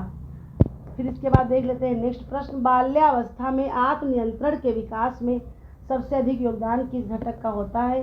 ऑप्शन हमारे हैं आनुवांशिक प्रभाव, पर्यावरणीय प्रभाव, दोनों का संयुक्त प्रभाव, फिर है कोई नहीं। तो करेक्ट आंसर क्या हो जाएगा? जब बाल व्यवस्था में जो आत्मनियंत्रण या इन पर जो विकास होता है, इन पर किसका? अनुवांशिकता का भी प्रभाव पड़ता है, फिर जेनेटिक यानी कि जिसको हम कहते हैं जेनेटिक का प्रभाव पड़ता है, और एनवायरमेंटल यानी कि पर्यावरण का भी प्रभाव पड़ता है। इसलिए correct answer is the option C. इसके बाद देख लेते हैं हमारा आज का टॉपिक चाइल्ड डेवलपमेंट का मॉडल पेपर का खत्म होता है। नेक्स्ट टॉपिक है एक्सटेंशन एजुकेशन, प्रसार शिक्षा या विस्तार शिक्षा। तो चलिए हम बढ़ते हैं अपने नेक्स्ट टॉपिक की ओर। आज के मॉडल पेपर में पहला प्रश्न है इसमें, भारत सरकार द्वारा राष्ट्रीय कृषि प्रसार सेवा योजना कब शुरू हुई? और ये सारी हमने पिछली वीडियो में बताया था कि जो है टेक्सटाइल की कोई वीडियो हम पढ़ा रहे थे तो बताए थे, शायद डेट वाला ही पढ़ा रहे थे कि सारी डेट्स कोशिश करके, अब इसमें सारी तो नहीं आ सकती क्योंकि इतना विस्तृत क्षेत्र है, लेकिन कोशिश करके हमने डाल दिया और धीरे धीरे आपको हम इकट्ठे वीडियो में जो है पूरी डेट्स प्रोवाइड करा देंगे। तो आप कहीं ना कहीं उसको नोट कर लीजिए और मेरी सलाह मानिए। व्हाट्सएप ग्रुप पे तो हम डाल ही देंगे, मेरी सलाह मानिए तो घर में कोई कैलेंडर हो या कहीं नोटिस पे अपना उस कैलेंडर को पलट लीजिए, पीछे एक लाइन से मार्कर से बढ़िया मोटा मोटा डेट्स लिख दीजिए। चलते फिरते जब रोज़ रोज़ नज़र पड़ती रहेगी तो आपको योजनाएं याद हो जाएंगी। तो चलिए देख लेते हैं। ऑप्शन ए है 1953, बी है 1957, सी है 1962, डी है 1965। तो correct answer is the option ए। फिर इसके बाद देख लेते हैं अपने अगले प्रश्न की ओर बढ़ते हैं। देखिए कि कितना भी हम रट ले, अगर हम रिवाइज नहीं करेंगे तो हम चीज़ों को भूल जाते हैं, क्योंकि डेट जो है पढ़ रहे हैं, आज हमने रट लिया 2-3 दिन लगेगा याद हो गई, 1-1.5 महीना बाद देखिए माइंड कंफ्यूज हो जाता है। तो इसलिए हम उनको लगातार देखते रहेंगे। नेक्स्ट प्रश्न है, राष्ट्रीय ग्रामीण स्वास्थ्य मिशन की शुरुआत किस वर्ष हुई? ऑप्शन हमारे हैं 2002, 2005, 2007, 2010। तो correct answer is the option B 2005। फिर देख लेते हैं अगला प्रश्न, सर्व शिक्षा अभियान की शुरुआत किस वर्ष में की गई? हमारे ऑप्शन है 1999, 2001, 2004, एक मिनट, फिर है 2006। तो हम देख लेते हैं करेक्ट आंसर हो जाएगा हमारा ऑप्शन बी 2001। सर्व शिक्षा अभियान की शुरुआत 2001 में की गई। फिर इसके बाद देख लेते हैं नेक्स्ट प्रश्न, ग्राम विकास कार्यक्रम का पहला चरण कब प्रारंभ हुआ? ऑप्शन देख लेते हैं हम 1952, 1956, 1961, 1965। तो correct answer is the option ए 1952। 1952 में ग्रामीण विकास कार्यक्रम के चरण का शुरुआत हुई थी। फिर देख लेते हैं नेक्स्ट प्रश्न, राष्ट्रीय महिला सशक्तिकरण नीति किस वर्ष लागू की गई? ऑप्शन है 1997, 2001, 2003, 2005। Correct answer is the option B 2001। 2001 को महिला सशक्तिकरण या राष्ट्रीय महिला सशक्तिकरण की नीति लागू की गई। फिर देख लेते हैं नेक्स्ट क्वेश्चन, राष्ट्रीय पोषण मिशन या पोषण अभियान ये कब शुरू किया गया हमारा? ऑप्शन हम अपने देख लेते हैं, ए है 2015, बी है 2016, सी है ऑप्शन 2017, ऑप्शन डी है 2018। तो इसका राष्ट्रीय पोषण मिशन की शुरुआत कब हुई? Correct answer is the option D 2018। फिर इसके बाद देख लेते हैं नेक्स्ट प्रश्न, किस वर्ष कृषि मंत्रालय का नाम बदलकर कृषि एवं किसान कल्याण मंत्रालय किया गया? तो हमारे ऑप्शन है 2014, 2015, 2016, 2017। Correct answer is the option B 2015। फिर देख लेते हैं अगला प्रश्न, राष्ट्रीय प्रसार शिक्षा संस्थान की जो है स्थापना किस वर्ष हुई? हम अपने ऑप्शन देख लेते हैं, 1966, ऑप्शन बी है 1971, सी है 1980, डी है 1986। तो करेक्ट आंसर क्या हो जाएगा हमारा राष्ट्रीय प्रसार शिक्षा संस्थान की? तो हमारा करेक्ट आंसर हो जाएगा ऑप्शन है 1966। राष्ट्रीय प्रसार शिक्षा संस्थान की स्थापना 1966 में हुई। फिर इसके बाद देख लेते हैं अगला प्रश्न। राष्ट्रीय ग्रामीण आजीविका मिशन NRLM कब शुरू हुआ? हम अपने ऑप्शन देख लेते हैं। 2010, option B 2011, option C 2012, option D 2013। तो करेक्ट आंसर हमारा क्या हो जाएगा? Option B 2011। राष्ट्रीय ग्रामीण आजीविका मिशन की शुरुआत 2011 में हुई। फिर इसके बाद देख लेते हैं अगला प्रश्न। राष्ट्रीय खाद्य सुरक्षा मिशन की शुरुआत किस वर्ष हुई? अपने ऑप्शन देख लेते हैं हम। ऑप्शन ए है 2004, option B 2007, option C 2010, option D 2012। तो करेक्ट आंसर हो जाएगा हमारा ऑप्शन बी 2007। इसके बाद देख लेते हैं हमारा अगला प्रश्न है। हरित क्रांति के तहत प्रसार शिक्षा को किस वर्ष बड़े पैमाने पर लागू किया गया? सबसे पहले जान लेते हैं हरित क्रांति के जनक कौन है। तो हरित क्रांति के जनक हमारे हैं स्वामीनाथन को कहते हैं हरित क्रांति के जनक। ठीक है ना। हम अपने ऑप्शन देख लेते हैं। 1960, option B 1965, option C 1970, option D 1975। तो करेक्ट आंसर हो जाएगा ऑप्शन बी 1965, है ना। इसको बड़े पैमाने पर कब लागू किया गया? तो 1965 में लागू किया गया। फिर इसके बाद देख लेते हैं अगला प्रश्न। साक्षर भारत मिशन कब प्रारंभ हुआ? तो हमारे ऑप्शन ए है 2008, option B 2010, option C 2012, option D 2015। तो correct answer is the option A 2008। साक्षर भारत मिशन का प्रारंभ 2008 में हुआ। इसके बाद देख लेते हैं अगला प्रश्न। अगला प्रश्न हमारा हो जाता है राष्ट्रीय सामाजिक सहायता कार्यक्रम NSAP की शुरुआत किस वर्ष हुई? ऑप्शन ए है हमारा 1995, बी है 1997, सी है 1999, डी है 2000। तो हमारा करेक्ट आंसर क्या हो जाएगा? Option A 1995। फिर इसके बाद देख लेते हैं अगला प्रश्न। राष्ट्रीय कृषि बीमा योजना किस वर्ष में शुरू की गई? और ये हमारा ये जो है सारे जितने भी सन दिए हैं ये बहुत ही इम्पॉर्टेंट हैं। आप इनको कहीं ना कहीं लिख लीजिए अपने नोट्स में पीछे, मतलब अगर कहीं भी पेज छोट हो जहाँ पर आपने जो है छोड़ा हो या जहाँ पर भी आपने डेट्स मेंशन की हो वहाँ लिख लीजिए। और बाकी इनको हम एक वो बना देंगे लिस्ट, तो आपको व्हाट्सएप चैनल पर हमारे प्रोवाइड हो जाएगी। तो राष्ट्रीय कृषि बीमा योजना की शुरुआत हुई 1999, 2001, 2003, 2005। तो कब हुई? करेक्ट आंसर हो जाएगा ऑप्शन ए 1999 को। ठीक है ना। और इसके बाद अगला प्रश्न जो आ रहा है वो आज की चीज़ का वो बहुत ही इम्पॉर्टेंट प्रश्न है। महात्मा गांधी राष्ट्रीय ग्रामीण रोजगार गारंटी योजना मनरेगा की शुरुआत कब हुई? इसको शॉर्ट फॉर्म में कहते हैं मनरेगा, बाकी फुल फॉर्म तो हमने बता ही दिया कि शुरुआत कब हुई। Option A 2005, option B 2006, option C 2007, option D 2008।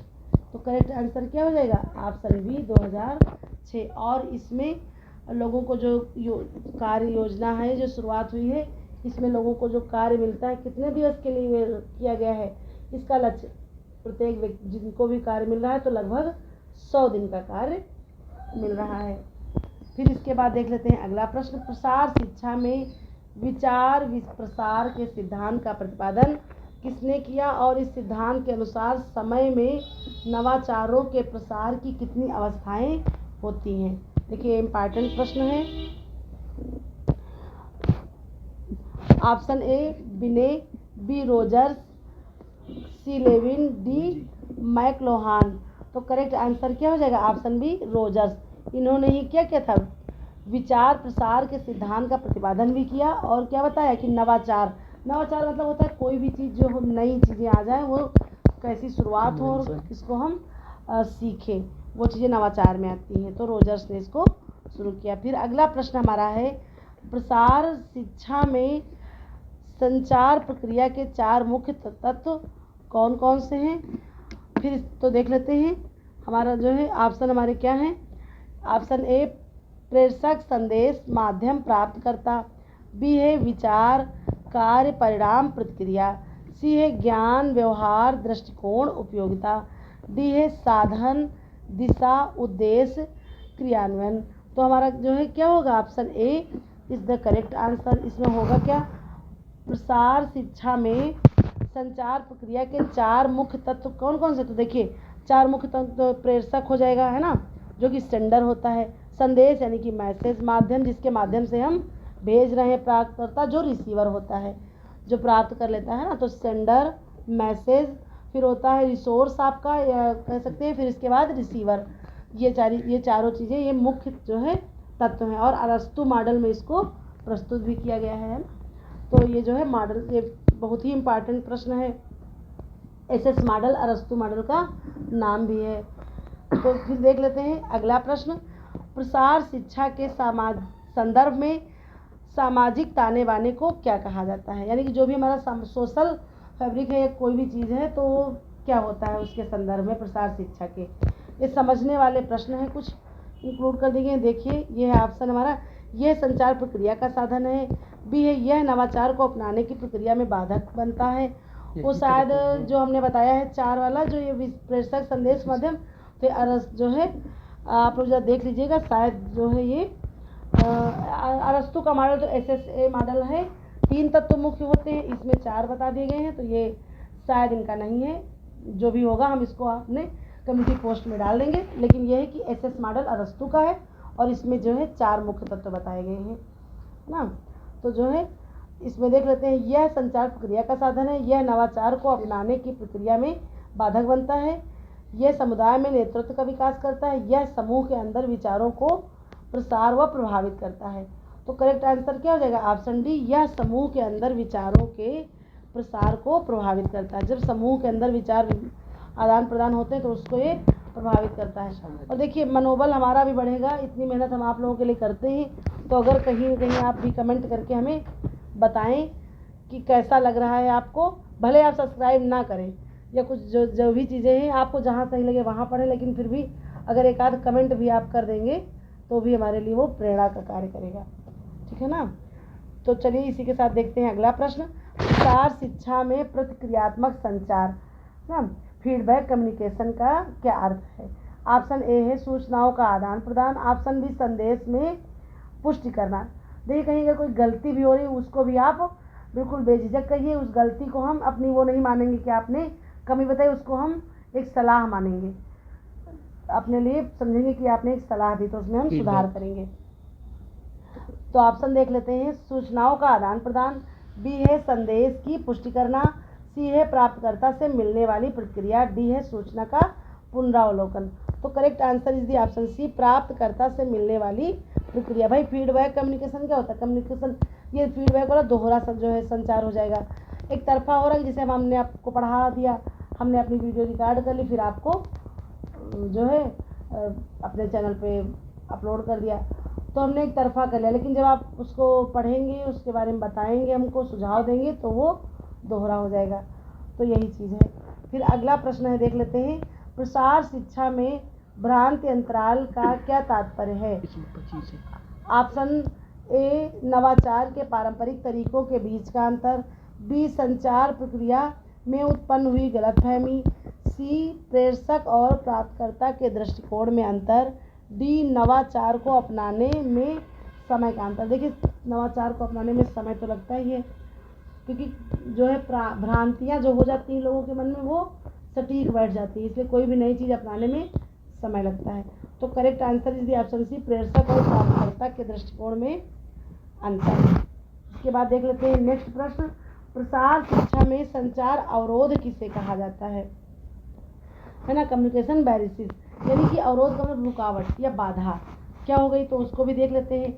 Option A जब संदेश विकृत हो जाए, ऑप्शन बी जब प्रेषक और प्राप्तकर्ता के बीच कोई संवाद ना हो, ऑप्शन सी जब संदेश को ठीक से समझा ना सके, फिर ऑप्शन डी सभी उपयुक्त। देखिए प्रैक्टिकल करके देखिए, जैसे अभी हम ही पढ़ा रहे हैं, तो संचार अवरोध कब हो जाए, जैसे मान लीजिए हम ब्लूटूथ कनेक्ट किए हैं, या कहीं से बैटरी डाउन हो जाए, या कुछ मान लीजिए डिस्कनेक्ट हो जाए, या फिर हो जाएगा कि कोई संवाद ना हो, जैसे आप कोई मैसेज नहीं करते हैं हमको, तो हमें पता ही नहीं चलता कि हमने इतनी मेहनत की, तो आप लोगों को कैसा लग रहा है, एक ये भी अवरोध है। फिर लेकिन फिर भी कोई बात नहीं, हम जो है निराशा का भाव नहीं अपने अंदर लाते। पॉजिटिव थिंकिंग हमारे लिए बहुत है।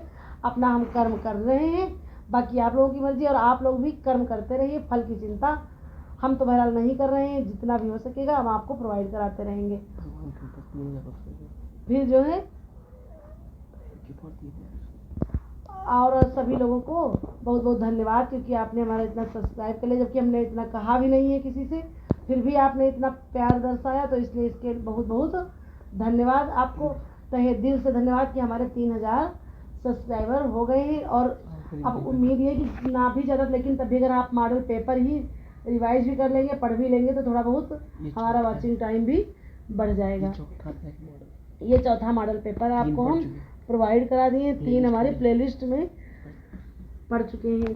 तो देख लेते हैं, ऑप्शन डी हो जाएगा सभी। तो ये सारी चीज़ें जब आ जाएंगी तो फिर हमारा संचार अवरोध हो जाएगा। फिर देख लेते हैं अगला प्रश्न, प्रसार शिक्षा में संचार, समूह संचार को क्या कहते हैं, मतलब कि ग्रुप कम्युनिकेशन। तो देख लेते हैं ऑप्शन, यह व्यक्तिगत संदेश देने की तुलना में अधिक प्रभावी है। बी, यह नवाचारों को तेजी से अपनाने में सहायक है। सी, या अधिक लोगों तक पहुंचाया जाता है। तो हम ऑप्शन क्या हो जाएंगे, ऑप्शन डी सभी, क्योंकि ये सारी चीज़ें हैं समूह संचार में, है ना। फिर इसके बाद देख लेते हैं तो देखिए, जैसे हम सारी चीज़ समझ लेंगे, मान लो यहाँ पर सभी है, सारी चीज़ों को जोड़ दिया गया, लेकिन अगर कोई एक चीज़ यहाँ तक ना होती तो वहाँ पर भी सभी नहीं हो पाएगा। इसलिए हम थ्योरी जानेंगे, बेस को समझेंगे, तब हमारे प्रश्न गलत नहीं होंगे। अगला प्रश्न है हमारा, प्रसार शिक्षा में क्रियात्मक अनुसंधान को क्या महत्व दिया जाता है ना, एक्शन रिसर्च का क्या महत्व है। ऑप्शन देख लेते हैं, ए है हमारा नवाचारों के प्रभाव का मूल्यांकन करना। बी है यह शोधकर्ताओं के किसानों के बीच का अंतर कम करता है। सी है यह सैद्धांतिक ज्ञान को व्यवहारिक बनाता है। डी है यह शैक्षणिक अध्ययन का हिस्सा है। तो correct answer is the option C, यह सैद्धांतिक ज्ञान को व्यवहारिक बनाता है।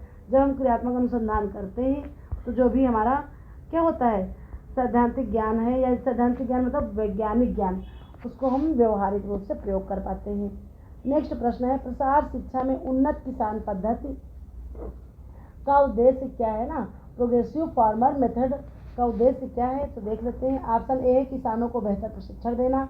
बी है उन्नत किसानों के उदाहरण से अन्य किसानों को प्रेरित करना।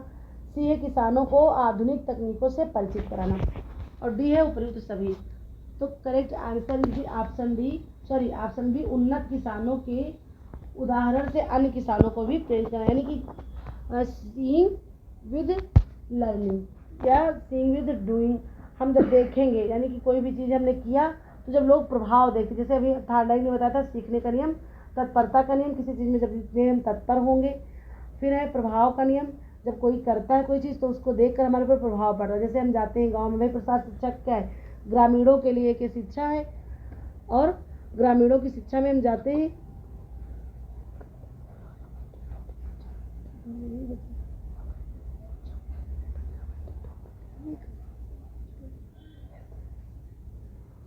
तो चलिए इस तरह से हम जो है क्या करेंगे, उन्नत किसानों के उदाहरण से अन्य किसानों को प्रेरित करना। तो फिर देख लेते हैं करेक्ट आंसर अब बी। फिर देखते हैं अगला प्रश्न, प्रसार शिक्षा में मॉडल फार्मिंग सिस्टम किस प्रकार से कार्य करता है। ऑप्शन हमारे हैं, किसानों को नई तकनीक सिखाने के लिए आदर्श मॉडल तैयार करना, यह सरकारी योजनाओं को कार्यान्वयन में सहायता करता है, यह किसानों को सहयोग और मार्गदर्शन प्रदान करता है, यह कृषि उत्पादकता बढ़ाने के लिए समूह निर्माण करता है। तो ऑप्शन हो जाएगा हमारा करेक्ट आंसर हो जाएगा ऑप्शन ए। फिर इसके बाद देख लेते हैं नेक्स्ट टॉपिक, ह्यूमन फिजियोलॉजी। प्रश्न नंबर 1 है हमारा, माइटोकॉन्ड्रिया को कोशिका का पावर हाउस क्यों कहा जाता है। आपने ये तो पढ़ा होगा कि पावर हाउस क्या है, तो क्या है माइटोकॉन्ड्रिया, लेकिन क्यों कहा जाता है। तो देख लेते हैं, हमारे विकल्प हैं, ए है कोशिका विभाजन में सहायक, बी है प्रोटीन संश्लेषण में सहायता करता है या करता है, सी है यह एटीपी या ऊर्जा का उत्पादन करता है, डी है यह कोशिका को संरचनात्मक समर्थन प्रदान करता है। तो correct answer is the option C, यह एटीपी या ऊर्जा को उत्पादित करता है। नेक्स्ट प्रश्न है, रक्त में ऑक्सीजन का मुख्य वाहक कौन सा प्रोटीन है। हमारे विकल्प हैं आज के, फाइब्रोजेन, फिर है एल्ब्यूमिन, फिर सी है हीमोग्लोबिन, डी है ग्लोबुलिन। तो करेक्ट आंसर हो जाएगा ऑप्शन सी, हीमोग्लोबिन। नेक्स्ट प्रश्न, हृदय की दीवार की कौन सी परत रक्त के पंपिंग में सहायक होती है। हमारे विकल्प हैं, एक मिनट। एपिकार्डियम, बी है मायोकार्डियम, सी है एंडोकार्डियम, डी है पेरोकार्डियम। तो करेक्ट आंसर हो जाएगा ऑप्शन बी मायोकार्डियम। फिर नेक्स्ट प्रश्न है तंत्रिका संचार के प्रसार के लिए जिम्मेदार आयन कौन कौन से होते हैं। ऑप्शन है हमारे कैल्शियम और सोडियम, पोटेशियम और सोडियम, कैल्शियम और पोटेशियम, सोडियम और magnesium. Correct answer is the option B potassium और सोडियम। नेक्स्ट प्रश्न है रक्त में शर्करा का स्तर नियंत्रित करने वाला हार्मोन कौन सा है। तो ये कौन सा हार्मोन है, तो हमारा आंसर हो जाएगा करेक्ट ऑप्शन सी इंसुलिन, और ये पेनक्रियाज से निकलता है। नेक्स्ट प्रश्न देख लेते हैं हेमटोपोसियस रक्त निर्माण की प्रक्रिया किस अंग में होती है। अपने विकल्प देख लेते हैं यकृत, गुर्दा, अस्थिमज्जा, प्लीहा। तो करेक्ट आंसर हो जाएगा ऑप्शन सी अस्थिमज्जा, यहीं पर रक्त का निर्माण होता है, बोन मैरो जिसको कहते हैं।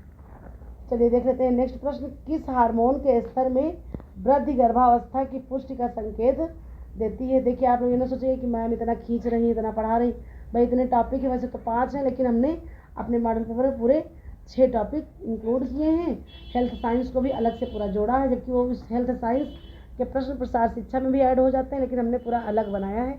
तो देखिए इतनी चीज़ें हैं और चारों ऑप्शन भी आपको बताने हैं, तो इसमें टाइम तो लगता ही है, फिर भी हमने खींचने का पूरा प्रयास किया है। नेक्स्ट प्रश्न है किस हार्मोन के स्तर में वृद्धि गर्भावस्था की पुष्टि को संकेत करती है। विकल्प हमारे हैं प्रोजेस्टेरॉन, बी है HCG यानी कि ह्यूमन कार्डियोगोनाडोट्रोपिन, ये जो है होता है हमारा हृदय से संबंधित जब करते हैं। फिर सी है एस्ट्रोजन, डी है ल्यूटिनिजिंग हार्मोन। तो करेक्ट आंसर हो जाएगा ऑप्शन बी HCG ह्यूमन गर्भावस्था में पुष्टि का संकेत हार्मोन वृद्धि, सॉरी यहाँ इसका करेक्ट आंसर ही यही हो जाएगा ऑप्शन बी। फिर इसके बाद देखते हैं अगला प्रश्न मनुष्य के गुर्दे में ग्लोमेरुलस किसका एक प्रमुख भाग है। हमारे ऑप्शन है नेफ्रॉन, हेनले लूप, बामन कैप्सूल, कलेक्टिंग डक्ट्स। तो करेक्ट आंसर हो जाएगा ऑप्शन ए नेफ्रॉन। फिर अगला प्रश्न है रक्त का पीएच स्तर सामान्यतः कितना होता है। तो हम देख लेते हैं कितना होता है। ऑप्शन है 6.4 से 6.8 तक की। अगला ऑप्शन है 7.3 से 7.45 तक। फिर इसके बाद अगला ऑप्शन है 8.0 से 8.4 तक। फिर अगला ऑप्शन है 6.0 से 6.4 तक। तो करेक्ट आंसर हो जाएगा ऑप्शन बी 7.35 से 7.45 तक। ये आपका करेक्ट आंसर हो जाएगा। और ये हमारा रक्त क्या होता है, तो ये क्षारीय होता है। देखिए एक पैमाना होता है जो 7 पॉइंट से ऊपर जाता है वो अम्लीय होता है, और जो 7 पॉइंट से नीचे आता है वो क्षारीय होता है। तो इसलिए हमारा करेक्ट आंसर हो जाएगा ऑप्शन बी। फिर देखते हैं नेक्स्ट प्रश्न मानव शरीर में प्लेटलेट्स का मुख्य कार्य क्या है। ऑप्शन हमारे हैं संक्रमण से लड़ना, रक्त में ऑक्सीजन परिवहन, रक्त का थक्का बनाना, हार्मोन का परिवहन। तो correct answer is the option C रक्त का थक्का बनाना। नेक्स्ट क्वेश्चन है कौन सा अंग पित्त रस का स्राव करता है। विकल्प देख लेते हैं यकृत, अग्नाशय, छोटी आंत, पित्ताशय। तो correct answer is the option ए यकृत, यह पित्त रस का स्राव करता है। और ये नहीं कि पित्ताशय है तो पित्त ही लगा दिए टिक, यकृत ही करता है पित्ताशय का स्राव। नेक्स्ट प्रश्न है शरीर में पानी और इलेक्ट्रोलाइट संतुलन के लिए कौन सा हार्मोन जिम्मेदार होता है। ऑप्शन ए एड्रेनलिन, बी है एल्डोस्टेरोन, सी है थायरॉक्सिन, डी है इंसुलिन। तो करेक्ट आंसर क्या हो जाएगा ऑप्शन बी एल्डोस्टेरोन।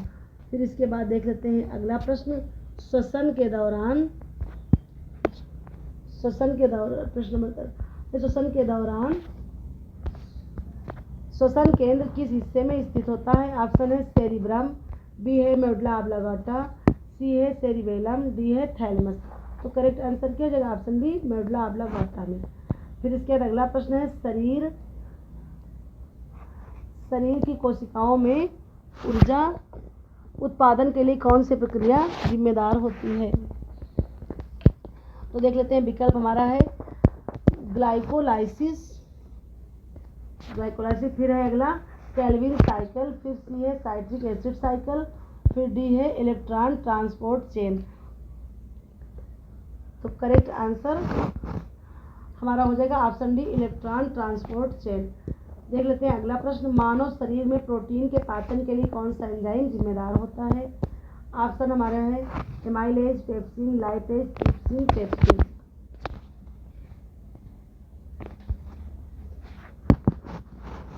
तो करेक्ट आंसर हो जाएगा ऑप्शन बी, पेप्सिन। फिर देख लेते हैं नेक्स्ट प्रश्न, फेफड़ों में गैसों के आदान प्रदान की प्रक्रिया को कहा जाता है? ऑप्शन देख लेते हैं परासरण, बी विसरण, सी शोषण, डी अपशोषण। करेक्ट आंसर देगा ऑप्शन बी, विसरण। जो गैस का आदान प्रदान होता है इस प्रक्रिया को हम विसरण कहते हैं। नेक्स्ट प्रश्न, रक्त में सबसे अधिक मात्रा में उपस्थित प्लाज्मा प्रोटीन कौन सा होता है? ऑप्शन है हमारे हाइड्रोनोजिन, B globin, C albumin, D haemoglobin. Correct answer हो जाएगा ऑप्शन सी, एल्ब्यूमिन। फिर नेक्स्ट प्रश्न है, कौन सी संरचना के माध्यम से ऑक्सीजन और कार्बन डाइऑक्साइड का आदान प्रदान होता है? ऑप्शन देख लेते हैं, श्वसन नलिका, फिर है एल्वियोली, फिर है ब्रांकियल ट्यूब, डी है ट्रेकिया। तो करेक्ट आंसर हो जाएगा एल्वियोली। फिर इसके बाद देख लेते हैं अगला प्रश्न, शरीर में किस स्थान पर विटामिन डी का संश्लेषण होता है? ऑप्शन हमारे हैं गुर्दा, त्वचा, यकृत, आंत। Correct answer is the option ए, त्वचा। नेक्स्ट प्रश्न, अपशिष्ट पदार्थों के निष्कासन की प्रक्रिया को क्या कहा जाता है? ऑप्शन अपने हम देख लेते हैं या विकल्प, शोषण, श्रवण, उत्सर्जन, अवशोषण। तो करेक्ट आंसर हो जाएगा ऑप्शन सी, उत्सर्जन, है ना। अपशिष्ट पदार्थों का जो निष्कासन होता है उसको हम क्या कहते हैं? उत्सर्जन। आज का हमारा लास्ट टॉपिक है हेल्थ साइंस, जिसको अधिकतर लोग नहीं पढ़ाते अलग से, लेकिन हमने इसका एक अलग टॉपिक बना दिया है। 6 टॉपिक है हमारा। देख लेते हैं पहला प्रश्न, शरीर में कोलेस्ट्रॉल का सामान्य स्तर क्या होता है? एक मिनट, ये शायद इसमें भी जो है ऑप्शन सही से मेंशन नहीं पर, इसलिए हम इसको भी हम कम्युनिटी पोस्ट में डाल देंगे, आप लोग देख लीजिएगा। नेक्स्ट प्रश्न है, किस विटामिन की कमी से रिकेट्स रोग होता है? Vitamin A, vitamin C, vitamin D, vitamin K. तो करेक्ट आंसर देगा ऑप्शन सी, विटामिन डी। फिर नेक्स्ट प्रश्न है, शरीर में श्वसन दर सामान्यतः कितनी होती है? 8 से 12 बार श्वास प्रति मिनट, फिर है 12 से 16 श्वास जब लेते हैं प्रति मिनट, फिर है 16 से 20 प्रति मिनट, फिर है 20 से 24। तो करेक्ट आंसर क्या हो जाएगा हमारा? ऑप्शन सी, 16 से 20 प्रति मिनट। फिर इसके बाद देख लेते हैं नेक्स्ट क्वेश्चन, रक्त में हीमोग्लोबिन का सामान्य स्तर महिलाओं में कितना होता है? तो हम देख लेते हैं इसको भी 11 से 13। अगला ऑप्शन है 13 से जीडीएल, फिर है 13 से 15 जीडीएल, फिर है 10 से 12 जीडीएल, फिर है 12 से 16 डीजीएल। तो करेक्ट आंसर हो जाएगा ऑप्शन डी, 12 से 16 जीडीएल। इसके बाद देख लेते हैं नेक्स्ट प्रश्न, शरीर में किस अंग का कार्य रक्त को शुद्ध करना है? तो ऑप्शन हमारे हैं यकृत, गुर्दा, फेफड़े, दिल। तो करेक्ट आंसर हो जाएगा यकृत। इसके बाद देख लेते हैं अगला प्रश्न, निम्नलिखित में से कौन सा रोग जीवाणु से उत्पन्न होता है? जीवाणु से कौन सा होता है? जीवाणुओं का और विषाणुओं का अलग अलग ये हमारी शॉर्ट्स वीडियो में भी बना है, इसकी भी एक हम आपको वीडियो बना देंगे कि कौन से जो है रोगाणु विषाणु से या वायरस से होते हैं और कौन से रोग जीवाणु या बैक्टीरिया से होते हैं। चलिए हम देख लेते हैं, मलेरिया, टाइफाइड, डेंगू, चेचक। तो करेक्ट आंसर क्या हो जाएगा? टाइफाइड। ये हमारा जीवाणु से उत्पन्न होने वाला रोग है। अगला प्रश्न है हमारा, सिस्टोलिक और डायस्टोलिक रक्तचाप के बीच सामान्य अंतर क्या होता है? तो देख लेते हैं हमारे ऑप्शन है 40 mmHg, फिर है बी ऑप्शन 30 mmHg, फिर सी ऑप्शन है 50 mmHg, डी है 60 mmHg। तो correct answer is the option A, 40 mmHg। फिर इसके बाद अगला देख लेते हैं, कौन सी कोशिका शरीर में रोग प्रतिरोधकता के लिए जिम्मेदार होती है? ऑप्शन हमारे हैं लाल रक्तकण, बी है श्वेत रक्तकण, सी है प्लेटलेट्स, फिर डी है फाइब्रोनोजिन। तो करेक्ट आंसर हो जाएगा ऑप्शन बी, श्वेत रक्तकण, WBC। फिर देखते हैं अगला प्रश्न, मानव शरीर में कौन सा विटामिन रक्त के थक्के जमने में सहायक होता है? Vitamin A, vitamin K, vitamin D, vitamin E. Correct answer is the option B, vitamin K. इसके बाद देख लेते हैं नेक्स्ट प्रश्न, उच्च रक्तचाप का मुख्य कारण क्या है? ऑप्शन हमारे हैं नमक की अधिकता, चीनी की अधिक सेवन, कैल्शियम की कमी, पानी की कमी। तो करेक्ट आंसर क्या हो जाएगा? ऑप्शन ए, नमक की अधिकता, यानी कि हाइपरटेंशन होता है इसमें। ये इसमें हमारा क्या होता है? रक्तदाब बढ़ जाता है, बीपी हमारा बढ़ जाता है। वैसे भी जिसमें हाइपर ठीक होता है, जहाँ पर हाइपर होता है वहाँ कोई भी रोग हो वो बढ़ना, और जहाँ पर हाइपो होता है वहाँ पर वही चीज़ कम। जैसे हो जाता है यहाँ पर हाइपो, यानी कि रक्तदाब कम, चाहे वो मधुमेह के लिए हो चाहे किसी के लिए। हाइपर मतलब अधिक, हाइपो मतलब कम। नेक्स्ट क्वेश्चन देख लेते हैं, डेंगू बुखार का वायरस कौन सा मच्छर फैलाता है? ऑप्शन है एनोफ्लीज, बी है क्यूलेक्स, सी है एडीज इजिप्टी, फिर है प्लाज्मोडियम। तो देख लेते हैं हमारा ऑप्शन क्या हो जाएगा? ऑप्शन सी, एडीज इजिप्टी, ये फैलाता है डेंगू बुखार को। फिर इसके बाद देख लेते हैं आप नेक्स्ट प्रश्न है, मानव शरीर में कौन सा अंग इंसुलिन से हार्मोन उत्पन्न करता है? ऑप्शन है हमारे गुर्दा, पित्ताशय, अग्नाशय। Correct answer is the option D, अग्नाशय। ये इंसुलिन हार्मोन हमने अभी बताया भी था पर अग्नाशय से अल्फा बीटा गामा सेल्स निकलती हैं, इसी से जो है हमारा इंसुलिन हार्मोन निकलता है। नेक्स्ट प्रश्न है, रक्त में ग्लूकोज की मात्रा को मापने का कौन सा उपकरण है? ऑप्शन है थर्मामीटर, ग्लूकोमीटर, स्पायरोमीटर, बैरोमीटर। तो correct answer is the option B, glucometer. Next प्रश्न है, लिवर सिरोसिस किस कारण से उत्पन्न होता है? ऑप्शन ए है हमारा मधुमेह, बी है अल्कोहल का अधिक सेवन, सी है धूम्रपान, डी है व्यायाम की कमी। तो देख लेते हैं हमारा करेक्ट आंसर हो जाएगा ऑप्शन बी, अल्कोहल का अधिक सेवन। अल्कोहल के अधिक सेवन से लिवर सिरोसिस जैसी बीमारियां हो जाती हैं। अगला प्रश्न है, निम्नलिखित में किस अंग का सबसे अधिक रक्त जमा होता है? किस अंग में? तो ऑप्शन देख लेते हैं, यकृत, हृदय, गुर्दा, त्वचा। तो correct answer is the option ए, यकृत, इसमें ही सबसे अधिक रक्त जमा होता है। फिर देख लेते हैं नेक्स्ट प्रश्न, शरीर में पानी की मात्रा का सामान्य प्रतिशत। और ये बहुत ही इंपॉर्टेंट प्रश्न है और बहुत ही कंफ्यूजन, आयोग भी इसके लिए एक कोई सटीक चीज़ें नहीं, हर जगह अलग अलग चीज़ें हो जाती, लेकिन आप अपने ऑप्शन के अकॉर्डिंग आंसर देंगे। तो क्या है प्रतिशत? 60%, 70%, 50%, 80%। ऐसे होता है 60 से 70%, 70 से 75%, तो हम 70 से 75, तो इस तरह देख लेते हैं 60% करेक्ट आंसर हो जाएगा। नेक्स्ट प्रश्न है, HIV वायरस शरीर के किस प्रणाली को प्रभावित करता है? ऑप्शन ए है तंत्रिका तंत्र, बी है पाचन तंत्र, सी है प्रतिरक्षा तंत्र, डी है श्वसन तंत्र। तो करेक्ट आंसर क्या हो जाएगा? ऑप्शन सी, प्रतिरक्षा तंत्र। और HIV वायरस से कौन सा रोग हो जाता है? एड्स रोग हो जाता है, और ये वायरस यानी कि विषाणु से होने वाला रोग है। और एड्स दिवस कब मनाया जाता है? तो यह 1 दिसंबर को मनाया जाता है। फिर इसके बाद देख लेते हैं अगला प्रश्न, निम्नलिखित में से कौन सा विटामिन त्वचा के लिए आवश्यक है? Vitamin A, vitamin C, vitamin D, vitamin ई।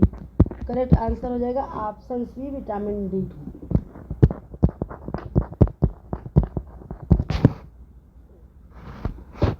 और ये जो है क्या होता है, ये विटामिन हमारा विटामिन सी जो होता है, ये विटामिन सी धूप, ताप, क्षार से तुरंत नष्ट हो जाता है। तुरंत ही जैसे ही विटामिन सी हमारा ताप के प्रभाव में आएगा तो तुरंत नष्ट हो जाएगा। लेकिन और विटामिन डी जो है, जिसको हम सनशाइन विटामिन के भी नाम से जानते हैं, और ये धूप में बैठने पर प्रभावित होता है। जब भी हम कोई चीज़ खाते हैं, और वो सक्रिय कब होगा? जब हमारे शरीर को धूप लगेगी। 40 मिनट तक की धूप आवश्यक है हमारे शरीर के लिए। फिर देखते हैं अगला प्रश्न, हृदय की धड़कन को मापने के लिए कौन सा उपकरण उपयोग किया जाता है? ऑप्शन है स्टेथोस्कोप, फिर बी है बैरोमीटर, सी है ऑक्सीमीटर, फिर डी है इलेक्ट्रोकार्डियोग्राम। तो करेक्ट आंसर हो जाएगा ऑप्शन ए, स्टेथोस्कोप। फिर इसके बाद अगला प्रश्न है, निम्नलिखित में से किस बीमारी में शरीर की प्रतिरक्षा प्रणाली अपने ही ऊतकों पर आक्रमण करती है? ऑप्शन देख लेते हैं, ए है एड्स, बी है लुपस, लूप्स, फिर सी है कैंसर, डी है मलेरिया। तो करेक्ट आंसर क्या हो जाएगा? Option B lupus. ये जो होती है प्रतिरक्षा प्रणाली अपने ही ऊतकों पर आक्रमण करती है। तो ये आज की सीरीज का हमारा आखिरी प्रश्न था और हमारा ये मॉडल पेपर आपका समाप्त होता है। फिर अब मिलते हैं अपने नेक्स्ट वीडियो में। Thank you for watching. और अभी हम होम मैनेजमेंट की थ्योरी क्लास पढ़ा रहे हैं। 1-2 दिन में उनको कंप्लीट करने के बाद होम मैनेजमेंट की कराएंगे मैराथन क्लास। उसके बाद हम नेक्स्ट टॉपिक स्टार्ट करेंगे। आपको जो पढ़ना होगा तो प्लीज़ हमें कमेंट करके बताइएगा कि हम चाइल्ड डेवलपमेंट स्टार्ट करें या फिर हेल्थ साइंस स्टार्ट करें या फिर एक्सटेंशन एजुकेशन, या मतलब वैसे तो हम हेल्थ साइंस, एक्सटेंशन एजुकेशन या फिर चाइल्ड डेवलपमेंट में से ही कोई एक शुरुआत करेंगे। लेकिन अगर आप लोग बता देंगे तो हमें ज़्यादा अच्छा लगेगा। इस तरह से चलिए मिलते हैं नेक्स्ट वीडियो में। Thank you for watching.